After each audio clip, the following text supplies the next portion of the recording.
श्री स्वामी समर्थ. मैत्रिणींनो, आपण जे नागपंचमीसाठी लाह्या आणल्या होत्या, ज्वारीच्या लाह्या, ती उरलेल्या लाह्याचा मी आज तुम्हाला चिवडा करून दाखवणार आहे. त्यासाठी मी ही मोठी वाटी लाह्या घेतलेल्या आहेत. शेंगदाणे घेतले, डाळवं घेतले, मोहरी, जिरं, तिखट, मीठ, हळद आणि कढीपत्ता घेतलेला आहे. आता आपण गॅस पेटवून घेऊया आणि कढई ठेवूया. कढई गरम होत आहे. कढई गरम झालेली आहे. आता आपण त्यात तेल टाकून घेऊया, आपल्याला लागेल तसं. तेल गरम झाले की आपल्याला मोहरी टाकायची आहे. मोहरी टाकून घ्यायचे. मोहरी कडकड केली की मग आपल्याला थोडेसे जिरे टाकायचे. त्यानंतर आपल्याला शेंगदाणे टाकायचे.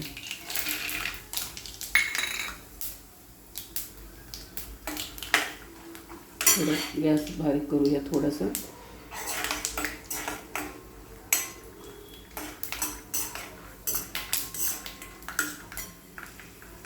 त्यानंतर आपल्याला टाकायचं आहे डाळवं.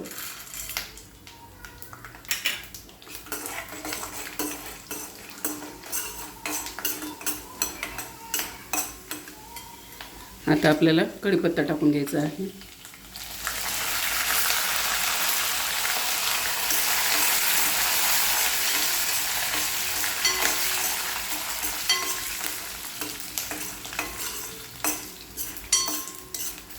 छान कढीपत्ता असं डाळवा आणि शेंगदाणे छान गव्हाळ झालेले आहेत. गॅस बंद करायचा आहे आपल्याला.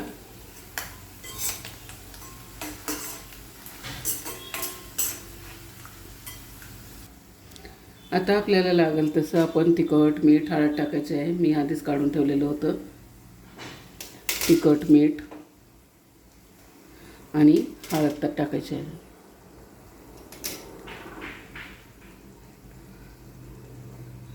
आता हे सगळं घालून घ्यायचं आपल्याला. आणि त्यानंतर आपल्याला हे ज्वारीच्या लाह्या टाकायच्या आहेत.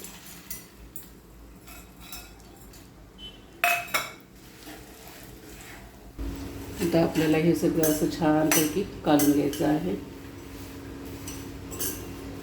मस्त खमंग आणि कुरकुरीत असा आपला हा ज्वारीच्या लाह्याचा चिवडा होणार आहे. खायला पण इतका चव लागतो आणि शरीराला पण आपल्या खूप हेल्दी असतो.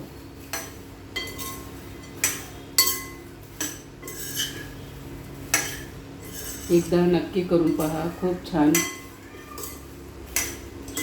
आपल्या उरलेल्या सगळ्यांच्या घरी ज्वारीच्या लाह्या उरलेल्या असतात आणि आपण त्या तसेच ठेवतो आणि ते आपण अशा प्रकारे चिवडा करून खाल्लं तर आपल्याला खूप छान अशी चव येईल आपल्याला.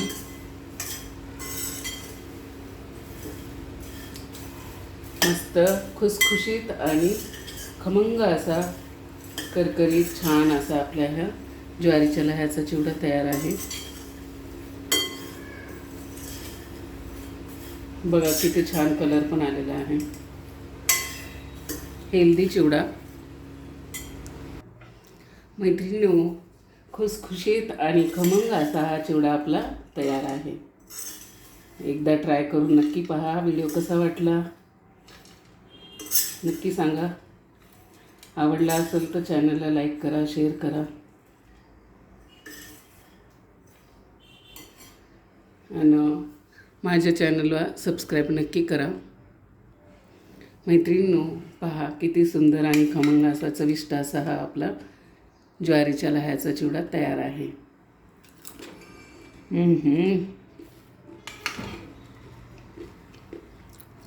खूपच मस्त.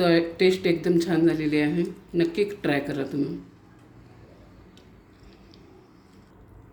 श्री स्वामी समर्थ.